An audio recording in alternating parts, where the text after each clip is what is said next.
एक बार फिर से स्वागत है आप सभी का मेरे आपके अपने YouTube channel study with Naresh sir में।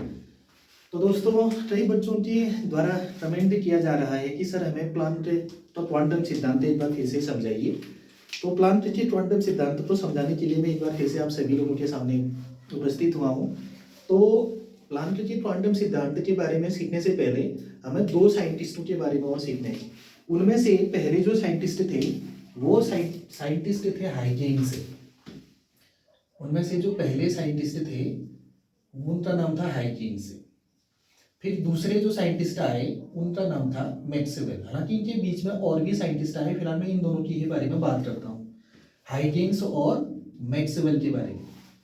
तो दोस्तों, क्या था कि जो सूर्य से आने वाला प्रकाश है, हमारी धरती पे जो सूर्य से प्रकाश आता है, धरती पे क्या है कि सूर्य से जो प्रकाश आता है उसी के कारण हमारी धरती में उजाला भी होता है। बेसिक हम तो उसका उजाला ही होता है हमारी धरती पे। इसके अलावा उसका जो दूसरा वर्ग है उसमें धरती में ऊष्मा लाना है, मतलब ऊर्जा लाना है। तो हमारी पृथ्वी में जो ऊर्जा मिलती है, जैसा सभी को पता है कि सूर्य जो है पूरी पृथ्वी में ऊर्जा का सबसे बड़ा स्रोत है। इसके अलावा जब वैज्ञानिकों ने अध्ययन करना शुरू किया, इस सूर्य से आने वाले प्रकाश के बारे में अध्ययन करना शुरू किया, तो बहुत सारी चीजें निकल के सामने आई और कुछ वैज्ञानिकों ने अपने मत दिए। तो जैसे ही कुछ समय बीता, दूसरे वैज्ञानिक ने दूसरा ही मत प्रस्तुत कर दिया सूर्य से आने वाले प्रकाश के बारे में। तो ये बात अभी तक कन्फर्म नहीं है कि सूर्य से जो आने वाला प्रकाश है वो किस तरह से हमारी धरती तक पहुंचता है। तो जितनी जानकारी वैज्ञानिकों ने दी हुई है उस पर मैं बात करता हूँ। पहली बात यह है कि सबसे पहले जो हाइजेंस है इन्होंने बताया कि सूर्य से जो आने वाला प्रकाश है, सूर्य से जो प्रकाश हमारी अर्थ तक पहुंचता है, वो प्रकाश एक तरंग के रूप में हमारी पृथ्वी तक पहुंचता है। हाइजेंस ने क्या बोला? सूर्य से आने वाला प्रकाश तरंग के रूप में हमारी पृथ्वी तक पहुंचता है और उस तरंग के चलने के लिए, उस वेव के चलने के लिए माध्यम की आवश्यकता होती है। अब माध्यम की आवश्यकता होती है तो यहाँ पे पेज फंस सकते हैं। माध्यम निर्वात में कहां से आएगा? माध्यम हवा में कहां से आएगा? चलो हमारी पृथ्वी में तो माध्यम आ भी सकते हैं, बट इन चीजों पर माध्यम कहां से आएगा? तो इन्होंने जो हाइजेंस है, इन्होंने जो है एक सर्वव्यापी माध्यम की परिकल्पना करी। इन्होंने बोला कि एक माध्यम ऐसा है जो सब जगह पाया जाता है और उस माध्यम का नाम है ईथर। उस माध्यम का क्या नाम है? ईथर। और इस ईथर को उन्होंने बताया कि ये सर्वव्यापी है, सर्वव्यापी है। और ईथर की कुछ बेसिक प्रॉपर्टीज होती है ईथर की। ईथर भारहीन होता है, इसका घनत्व कम होता है, जिस कारण से ये किसी भी पदार्थ के भीतर आसानी से प्रवाहित हो सकता है। इसलिए इन्होंने ये बताया कि सर्वव्यापी माध्यम है ईथर और उस सर्वव्यापी माध्यम से होकर के प्रकाश तरंग जो है हमारी अर्थ तक पहुंचती है। तो इन्होंने जो प्रकाश का गुण बताया, इन्होंने बताया कि प्रकाश जो है तरंग के रूप में हमारी पृथ्वी तक पहुंचता है। फिर कुछ समय के बाद एक और वैज्ञानिक आए जिनका नाम था मैक्सवेल। मैक्सवेल ने ये बताया, मैक्सवेल ने प्रयोग किया और उसने अपने प्रयोग के आधार पर यह बताया कि ईथर भीतर कुछ नहीं होते हैं, कि ईथर की जो परिकल्पना हाइजेंस भाई साहब कर रहे हैं ये कुछ नहीं है, ईथर है ही नहीं। और इन्होंने ये बोला कि जो सूर्य से आने वाला प्रकाश है वो तरंग के रूप में ही नहीं आता है, बल्कि एक विशेष तरंग के रूप में हमारी पृथ्वी तक पहुंचता है और उस विशेष तरंग का नाम है EWS।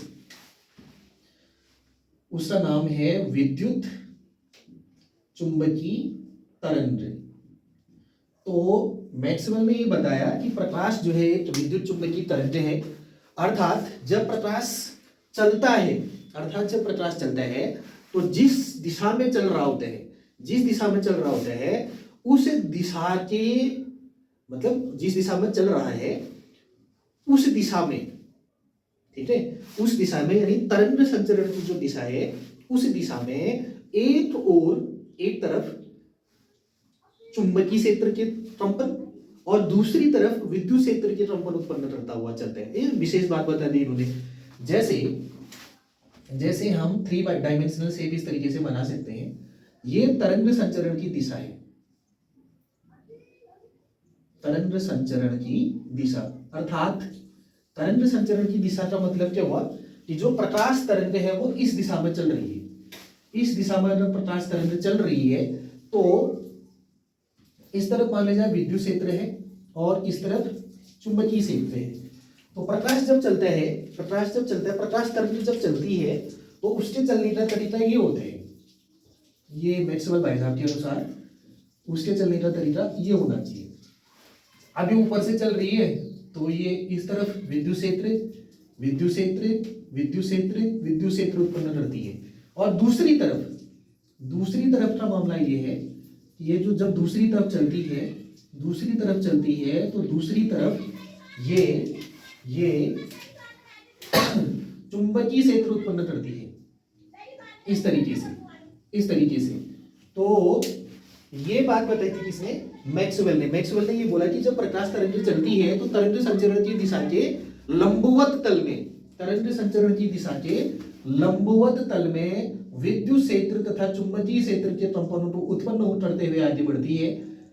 इसलिए उन्होंने प्रकाश तरंग को नाम दिया, प्रकाश जो है वो विद्युत चुंबकीय तरंग है। तो यहाँ पे आके मामला थोड़ा सा सुलझ जैसा दिया। जो पहले मामला बिगड़ा था कि ईथर जैसा सर्वव्यापी माध्यम होता है, वहां पे मामला थोड़ा पेचीदा हो गया था।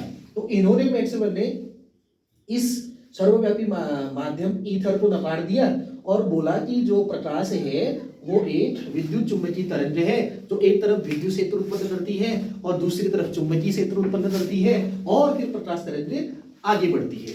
परंतु जब प्लांक आए, अब हम मेन पॉइंट पे आते हैं। प्लांक ने जो अपना सिद्धांत प्रस्तुत किया, उन्होंने इस सिद्धांत हाइगेन्स के सिद्धांत और मैक्सवेल के सिद्धांत दोनों सिद्धांतों से हट करके नया सिद्धांत प्रस्तुत किया। उन्होंने बोला कि जो सूर्य से आने वाला प्रकाश है वो विकिरण के रूप में आता है। पहला पॉइंट इनका है, जो सूर्य से आने वाला प्रकाश है वो एक प्रकार का विकिरण है, जिसको हम लोग इंग्लिश में रेडिएशन भी बोल सकते हैं।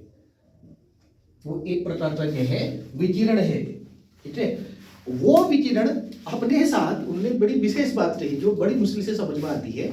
उन्होंने ये बोला कि वो जो रेडिएशन है, वो जो विकिरण है, वो विकिरण ऊर्जा के छोटे छोटे पैकेटों के रूप में आगे बढ़ता है। ऊर्जा के छोटे छोटे पैकेटों के रूप में, ऊर्जा के छोटे छोटे पैकेटों के रूप में जो है हमारी पृथ्वी तक पहुंचता है। और जो ऊर्जा के छोटे छोटे पैकेट हैं, ऊर्जा के जो छोटे छोटे पैकेट हैं, उन छोटे छोटे पैकेटों को उन्होंने नाम दिया फोटॉन। उन्होंने उन ऊर्जा के छोटे छोटे पैकेटों को क्या नाम दे दिया? फोटॉन, या फिर उसका दूसरा नाम उन्होंने बोल दिया क्वांटा। फोटॉन या क्वांटा, आराम से समझ रहे हैं। जब सूर्य से आने वाला प्रकाश है जो हमारी धरती तक पहुंचता है, हमारी अर्थ तक पहुंचता है, वो प्रकाश विकिरण के रूप में बढ़ता है और वो विकिरण ऊर्जा के छोटे छोटे पैकेटों के रूप में आगे बढ़ता है। उन छोटे छोटे पैकेटों को फोटॉन या फिर क्वांटा बोला जाता है। बड़े विशेष नाम है। अगर इसके बाद इन्होंने एक बात बताई, यदि उस विकिरण की आवृत्ति, यदि विकिरण की आवृत्ति म्यू होती है, यदि विकिरण की आवृत्ति बराबर क्या होती है? म्यू, तो जो सूर्य से आने वाला प्रकाश है, जो फिर सूर्य से आने वाला प्रकाश है, जो फोटोन है, उस फोटोन की ऊर्जा, आराम से समझना है, अगर विकिरण की आवृत्ति म्यू है तो फोटोन की जो ऊर्जा है, फोटोन की ऊर्जा ई ऊर्जा को ई से दिखाते हैं, वो ई बराबर हो जाता है एच म्यू। वो ई बराबर क्या हो जाता है? एच म्यू हो जाते हैं। तो इन्होंने बताया कि जो सूर्य से आने वाला प्रकाश है वो विकिरण के फॉर्म में आता है और विकिरण जो है ऊर्जा के छोटे छोटे पैकेटों के रूप में आगे बढ़ता है। और यदि विकिरण की आवृत्ति म्यू हो तो उन छोटे छोटे पैकेट जिनको हम फोटोन या क्वांटा कह रहे हैं, उनकी ऊर्जा एच म्यू होती है। तो ये बात बताई किसने? प्लांक ने। दूसरा उन्होंने ये बोला, यदि आने वाला जो विकिरण है उस विकिरण की तरंग दैर्ध्य, अगर विकिरण की तरंग दैर्ध्य लैम्डा है, अगर विकिरण की तरंग दैर्ध्य लैम्डा होती है तो उस फोटोन की जो ऊर्जा होती है ई, उस फोटोन की जो ऊर्जा होती है ई, वो hc अपॉन लैम्डा होती है। वो hc अपॉन लैम्डा होती है। वो hc अपॉन लैम्डा होती है। तो ये बात जो है हमें किसने बताई? प्लांक ने बताई। प्लांक ने इन दोनों की बात से थोड़ा बात हटके बताई है। उन्होंने बोला है कि सूर्य से आने वाला जो प्रकाश होता है विकिरण के रूप में चलता है और ऊर्जा के छोटे छोटे पैकेट बनाते हुए आगे बढ़ते हैं। प्रत्येक पैकेट या प्रत्येक छोटे छोटे जो बंडल होते हैं उनको फोटोन या क्वांटा कहते हैं। अगर एक की आवृत्ति म्यू होती है तो फोटोन की जो ऊर्जा होती है वो एच म्यू हो जाती है, और यदि तरंग दैर्ध्य लैम्डा होता है तो जो फोटोन की ऊर्जा है वो एच सी अपॉन लैम्डा हो जाती है। ये बात बताई प्लांक ने, और उसमें एक और बेहद जबरदस्त बात उन्होंने ये बताई, उन्होंने एक और बेहतरीन बात बताई।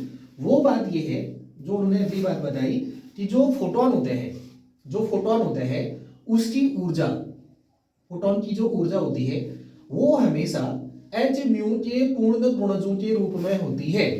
जो फोटोन होते हैं उसकी ऊर्जा या तो एच म्यू हो सकती है, या तो 2 एच म्यू हो सकती है, या फिर 3 एच म्यू हो सकती है, या फिर 4 एच म्यू हो सकती है। इस प्रकार से सूर्य से जो आने वाला प्रकाश है इस फॉर्म में ऊर्जा को लेते हुए हमारी धरती तक पहुंचेगा। इसको ऐसे भी समझने हैं, जो ऊर्जा है वो कभी भी 1/2 एच म्यू नहीं हो सकती है, क्योंकि 1/2 कंप्लीट नंबर नहीं होता है, पूर्ण गुणज नहीं होता है। ऐसी 1.5 एच म्यू भी नहीं हो सकता है, क्योंकि ये पूर्ण संख्या नहीं है। तो उन्होंने बोला कि जो सूर्य से आने वाला प्रकाश है वो एच म्यू के पूर्ण गुणजों के रूप में ही हमारी पृथ्वी तक पहुंचता है। ठीक है दोस्तों, तो ये बात कही थी किसने, प्लांक ने। तो प्लांक का क्वांटम सिद्धांत मेरे ख्याल से आप लोगों को समझ में आया होगा। तो ये मुख्य मुख्य बातें थी प्लांक के क्वांटम सिद्धांत की। इस प्रकार से जो है प्लांक ने अपनी बात बोली थी। इसको समझने से पहले आप हाइजेंस और मैक्सवेल की 2 बातों को समझना पड़ेगा हमें। अगर इनकी बातें समझ में आती हैं तो प्लांक की बात बड़ी आसानी से समझ में आ जाती है, और इन्होंने जो है सूर्य के प्रकाश को लेकर ही अपने सिद्धांत प्रस्तुत किए हैं। तो आई होप कि आप लोगों को समझ में आया होगा। So thank you for listening me, please subscribe my channel and